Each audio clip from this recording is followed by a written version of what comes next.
Halo pemirsa dimanapun Anda berada, jumpa lagi di saluran informasi tentang kebumian dan kegunung apian.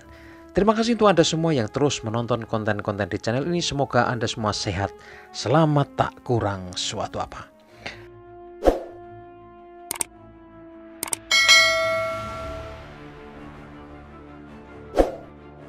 Sabtu sore 4 Desember 2021 kita semua dikejutkan oleh letusan Gunung Semeru yang terlihat sangat dahsyat. Awan panas menghambur bergulung-gulung mengerikan hingga permukiman penduduk di wilayah Kabupaten Lumajang. Hujan air bercampur abu vulkanik menimpa sejumlah kawasan terdekat dari gunung api tertinggi di Jawa Timur itu yang sedang mengamuk. Korban jiwa jatuh, korban luka, pertumbangan, kerusakan material terlihat sangat masif. Nah, mengapa Gunung Semeru meletus seperti tanpa tanda-tanda? Seperti apa karakter letusannya? Seberapa mematikan dampaknya? Baiklah, kita akan menceritakan secara singkat riwayat gunung ini berdasarkan data yang dipublikasikan Pusat Vulkanologi dan Mitigasi Bencana Geologi atau PVMBG Badan Geologi Kementerian ESDM. Pertama, data pengamatan aktivitas vulkanik Semeru pada Jumat 3 Desember atau sehari sebelum meletus hebat. Akan kita review apa yang terjadi pada hari itu atau sepanjang hari itu. Apakah sudah menunjukkan tanda-tanda berbahaya? Data menunjukkan bahwa kegempaan berlangsung tinggi, terutama gempa letusan yang jumlahnya selama 24 jam hari itu mencapai 54 kali. Lalu gempa guguran 4 kali, gempa hembusan 18 kali. VAR atau Volcanic Activity Report Semeru yang dirilis oleh PVMBG tidak mencatat ada gempa tremor dan gempa vulkanik dangkal yang biasanya ini mengindikasikan terjadinya proses letusan gunung berapi. Itu peristiwa yang terjadi sepanjang Jumat atau sehari sebelum awan panas menggulung jalur sepanjang sungai di tenggara gunung hingga mencapai kawasan permukiman penduduk di wilayah Lumajang. Gunung Semeru ini memang terletak di Kabupaten Lumajang dan sebagian masuk di wilayah Kabupaten Malang, Jawa Timur. Ketinggian puncaknya yang disebut sebagai Puncak Mahameru adalah 3.676 meter di atas permukaan laut. Sementara kubah lava yang dinamakan Jonggring Saloka ada di ketinggian 3.744,5 meter di atas permukaan laut. Semeru adalah gunung berapi tipe strato berkubah lava. Ini mirip seperti yang ada di Gunung Merapi perbatasan DIY Jawa Tengah dan Gunung Sinabung di Kabupaten Karo, Sumatera Utara. Semeru memperlihatkan bentuk kerucut yang sempurna jika dilihat dari arah selatan dan tenggara. Namun sesungguhnya bentuknya tidak sempurna betul karena di bagian puncak mempunyai bentuk yang rumit. Kondisi puncak ini disebabkan perpindahan kawah-kawahnya dari barat laut ke tenggara Mahameru 3.676 mdpl yang merupakan dinding tubuh kawah tua di bagian utara. Sedangkan bagian yang mudah berkembang ke arah tenggara dan selatan. Semeru berada dalam satu kelurusan berarah selatan utara dengan komplek Gunung Jambangan dan Pegunungan Bromo Tengger. Komplek Gunung Jambangan merupakan yang tertua yang terletak di antara komplek Tengger dan Semeru. Ikon Gunung Jambangan ini jika Anda belum tahu adalah Ranu Kumbolo, danau yang terbentuk di bekas kawah yang alasnya sudah membeku dan solid. Kota-kota terdekat dari komplek Gunung Api Semeru ini antara lain Kota Malang, Lumajang, Probolinggo, dan Pasuruan. Morfologi kompleks Semeru Jambangan dibentuk gunung api kuarter tua dicirikan bentuk morfologi yang telah mengalami denudasi, pola aliran sungai yang kasar dan lembah yang dalam serta terdapatnya sisa dinding kaldera di daerah puncaknya. Morfologi yang lebih mudah terdiri dari puncak dan tubuh Gunung Mahameru dan Gunung Semeru. Kerucut parasit diantaranya Gunung Papak dan Gunung Leker yang terletak di lereng timur Gunung Semeru. Tentang stratigrafi, batuan vulkanik di Semeru Jambangan merupakan hasil erupsi dari beberapa titik letusan yang terpisah. Berdasarkan jenis litologi, posisi stratigrafi dan sumber erupsi, Batuan di Kompleks Semeru Jambangan dapat dibagi menjadi 5 kelompok batuan dari tua ke muda, yaitu yang merupakan endapan termuda terdiri dari aliran lava, aliran piroklastika, jatuhan piroklastika, guguran puing atau debris avalanche, dan lahar. Aliran lava merupakan hasil erupsi pusat, umumnya berkomposisi basal, dan erupsi samping yang berkomposisi andesit basaltik. Sementara petrologi Semeru umumnya bertekstur porifirik dengan massa dasar hipokristalin. Fenokris utama pada lava adalah plagioklas, glinopiroksen, mineral opak, ortopiroksen, dan olivin. Secara petrografis, perubahan komposisi dari batuan basa sampai asam ditunjukkan dengan variasi perbandingan tipe komposisi fenokris.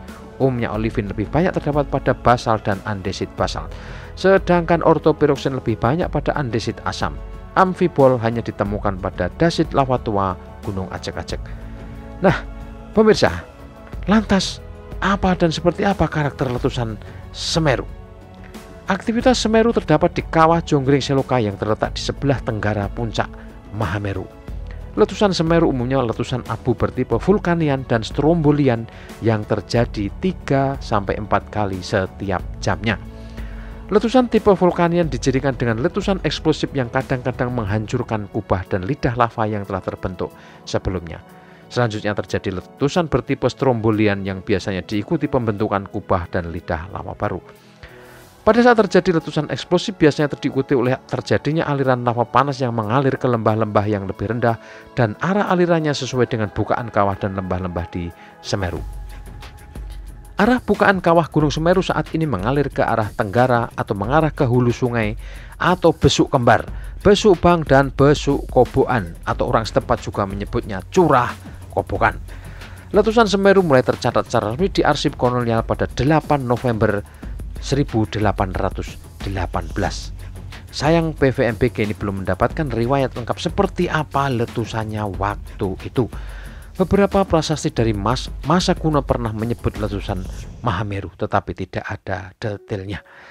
Letusan Semeru di masa modern beberapa kali sangat dahsyat dan mematikan. Persis seperti yang terjadi pada 4 Desember 2021, pada tahun 1961 terjadi letusan tipe strombolian dengan tinggi abu lebih kurang 3.000 meter di atas puncak. Ini berdasarkan hasil penelitian Sumo Pranoto pada 1961 dan Kusuma Dinata 1979. Material letusan terlempar sampai Arcopodo atau Recopodo, hutan di sekitar Besuk Sat dan Besuk Tompe pun terlewati. Aliran lava terjadi di Kali Glidik, Besuk Sat, Besuk Bang, dan Besuk Kobokan. Pada 1963, tepatnya 5 Mei, mulai pukul 14:10 waktu Indonesia bagian Barat terjadi awan panas dan aliran lava melanda curah Lengkong, Kali Pancing, Besuk Semut. Luncuran awan panas mencapai jarak 8 km dari kawah atau dari puncak. Letusan berlangsung hingga akhir Juli tahun itu. Pada 1 Desember 1977 terjadi guguran lava menghasilkan awan panas guguran berjarak 10 km ke Besuk Kembar. Sekali lagi saya ulang, awan panas guguran mencapai jarak 10 km ke Besuk Kembar dengan volume endapan yang ditinggalkan mencapai 6,4 juta meter kubik. Sebagian awan panas ini menyimpang ke Besuk Kobokan. Sawah dan tegal seluas 110 hektar rusak di desa Sumber Urip. Hutan pinus seluas 450 hektar dan 1 jembatan rusak terbakar dan 2 rumah bilik hanyut di sungai. Pada 1981 terjadi letusan-letusan kecil, lava mengalir lewat tepi kawah masuk ke Besuk Kembar dan membentuk lidah lava. Pada 28 Maret terjadi guguran lidah lava di Besuk Kembar diikuti oleh awan panas guguran yang menyeleweng pada ketinggian 1.400 meter di atas permukaan laut dan masuk ke Besuk Bang mencapai jarak maksimum 10 km dari tepi kawah. Tumpukan endapannya mencapai 6,2 juta meter kubik. Suhu ladu atau endapan awan panas di dekat Dukuh Supit Tengah mencapai 120 derajat Celcius. Pada 29 Maret dan antara 3-4 April terjadi beberapa kali awan panas guguran dengan jarak luncur maksimum 7 km atau 7.000 meter dari puncak. Pada 11 Maret 2002, status Semeru dinaikkan dari normal menjadi waspada sehubungan adanya peningkatan jumlah gempa-gempa vulkanik dangkal maupun gempa vulkanik dalam sejak Januari 2002 dan mencapai puncaknya di April 2002.